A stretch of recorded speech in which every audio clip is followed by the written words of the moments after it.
Eu me envolvi com engano, me envolvi com satanismo. Comecei já aos 17 anos de idade a ser aliciado pela alta magia, pelo satanismo. Acabei ingressando oficialmente aos 18 anos e fiquei até os 25 anos ali servindo ao diabo. Que tipo de denominação ele podia usar? O irmão era um bruxo, um mago? Se é que tem diferença? Eu diria um satanista. Satanista. Hoje eles se intitulam com um termo, eles usam uma terminologia própria hoje, que eles usam, se autodenominam um grupo chamado Irmandade. Né? É um grupo, uma organização mundial, tem braços em várias seitas, em vários segmentos da nossa sociedade mundial, e tem como objetivo principal, central, preparar o cenário global para a vinda do recebimento do anticristo. Como é que eles fazem isso?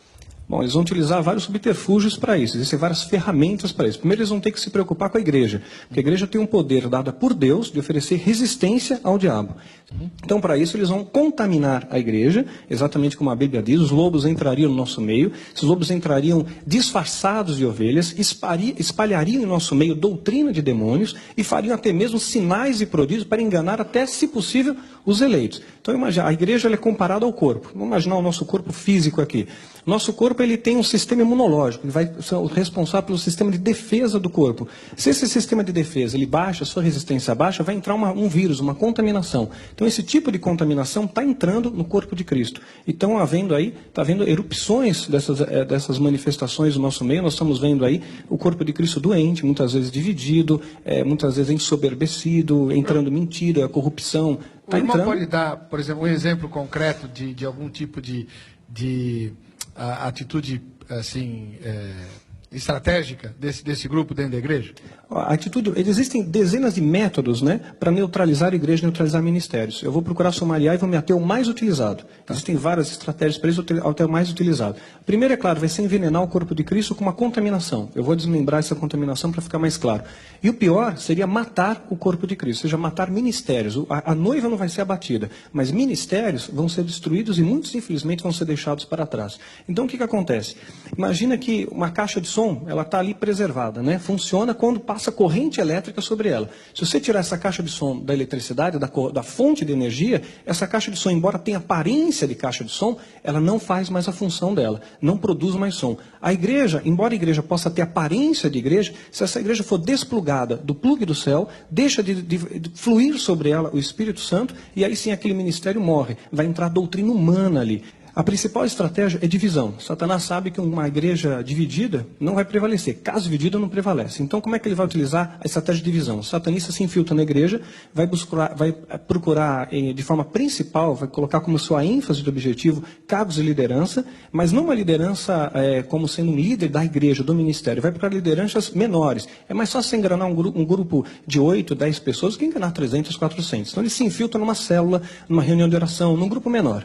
Ali ele pega a entidade, cada satanista ele está ligado a algumas entidades. Então, no meu caso, eu tinha um tal do Abraxas lá, que dizia que era o meu guardião, né? Quer dizer, a imagem que eles procuravam passar para mim através do engano. Então você entra ali, a entidade te aponta quem você pode atacar com feitiço e quem não pode.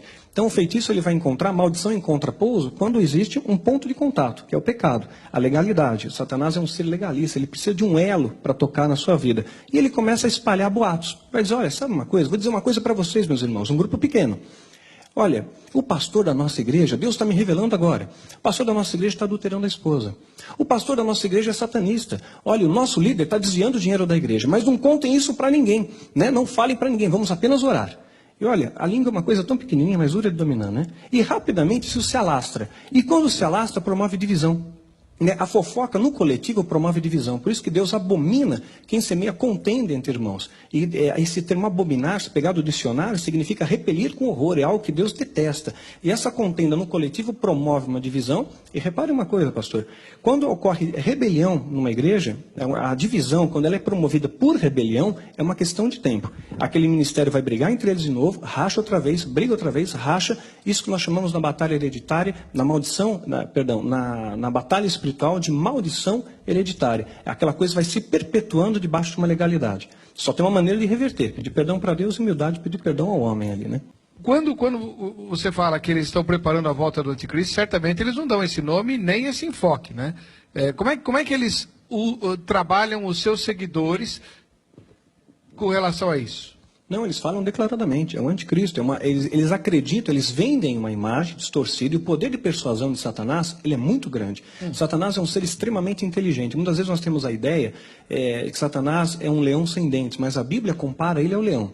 Né? Diz que ele é como o leão, ele não é o leão, né? Mas ele se assemelha ao leão. O leão é um símbolo de poder. Queremos lembrar também que Satanás enganou até mesmo os anjos. Sim. Né? Arrastou a terça parte dos anjos. Então ele tem um poder de engano, de persuasão muito forte. Paulo, quando ele se remete a Satanás, a Bíblia, ele usa a terminologia as astutas ciladas do diabo. Então isso significa que nós estamos dando com um ser muito inteligente, com um poder de persuasão muito grande, e ele engana os seus seguidores de tal forma que eles acreditam que estão realmente desfrutando do melhor da terra. Então, na verdade, o inimigo ele entra num lugar onde ele sabe que vai ter espaço. Claro, à medida que você dá espaço, ele entra. Outra coisa, a gente sabe, Jesus disse que o anticristo ia aparecer. Sim, é fato. Quer dizer, não tem como evitar. Não adianta a igreja falar, não, nós não vamos permitir que o anticristo venha. Né? Não, isso não. Então, não vamos impedir isso. Por que é que precisa enfraquecer a igreja, já que o anticristo vai vir de qualquer jeito? Porque a igreja tem o poder de oferecer resistência. E quanto mais a igreja oferece resistência, mais o inferno é saqueado, mais vidas são restauradas, mais nomes são escritos no livro da vida. E Satanás não quer isso. Ele quer o poder de destruição total. Se dependesse somente dele, não tivesse nenhum objeto de resistência, ele ia causar destruição total. Então a igreja tem um poder muito importante em oferecer essa resistência.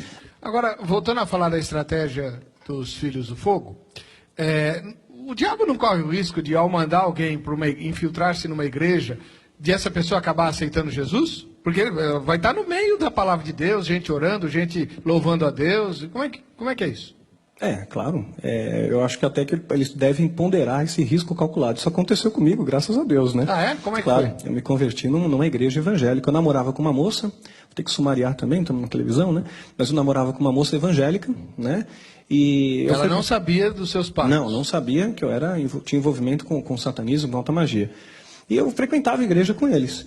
E naquela igreja, eu me divertia de ir. Porque o líder de louvor daquela igreja, ele não era satanista, mas ele tinha um ponto de legalidade, tinha um pecado, e fazia com que houvesse uma contaminação naquele louvor, era um louvor que não passava do teto. E eu via as entidades, via os demônios ali. Até que uma ocasião, que eu fui naquela igreja, eu vi um pastor ali pregar. Eu nunca tinha visto aquele homem pregar até então, mas a hora que ele subiu no púlpito, aqueles demônios recuaram, se afastaram. Eu senti dele um ódio, uma ira, um ódio que ser humano não é capaz de sentir, um ódio que vem do inferno, e tentei lançar um feitiço contra ele naquele dia, não deu certo. Noutra ocasião, aquela moça tentou marcar, a moça que namorava comigo, marcou um encontro, uma reunião com aquele pastor, eu fiz feitiços, encantamentos contra ele, a noite inteira, e pensei que ia matá-lo, né? No dia do encontro ele não foi, pensei que realmente ele tinha morrido, e aí marcamos 3 vezes esse encontro, né? As 3 vezes eu fiz encantamentos, feitiços, pedi mais ajuda de outros feiticeiros, e todas as vezes ele foi sendo preservado, foi acontecendo milagres, ele foi sendo preservado, né? Eu estou sumariando bastante, isso aí quando eu conto no seminário é 40 minutos, aqui eu estou compactando, e até que eu realmente, ele acabou indo num desses encontros. Na última vez eu tinha certeza que o homem ia morrer, né? E quando ele apareceu, eu não conseguia nem olhar para ele. Era um homem cheio do poder do Espírito Santo, eu não sabia o que era isso, mas a impressão é que se eu olhasse para ele demais, se eu tocasse nele, eu ia cair por terra. Ele me levou para a sala dele, eu entrei primeiro, ele entra atrás de mim, tranca a porta a chave. Quando trancou a chave, eu falei, poxa, a coisa vai pegar para o meu lado aqui, né? Rapidamente olhei para a janela e vi grades na janela. Num cálculo rápido mental, descobri que eu tinha que emagrecer muito para passar por aquelas grades. E aqui eu falei, pastor, eu não quero mais falar com o senhor não, eu preciso ir embora. Né? E ele falou, olha, eu não vou falar com você não, filho. Você não quer conversar, não vou conversar, vou apenas orar por você. Impôs as mãos sobre minha cabeça, perdi a consciência, e foi uma guerra, foram 3 horas e meia ali. E... Ele sabia? Não sabia. Ele sabia apenas que alguma coisa estava de errado comigo. Tá. Quando ele orou, manifestou uma entidade e ali foi uma guerra. E quando eu saí de lá realmente renovado, transformado por Jesus. E a tua irmandade, não foi atrás de você? Claro que foi, até hoje. Ah, é? Não desistem, não. Mudam risco, as estratégias, existe né? risco de vida para quem abandona a irmandade? Existe sim. Nós somos ameaçados e houve muitos atentados contra a minha vida, contra a minha pessoa, contra a minha família, que me fez já mudar de casa 3 vezes.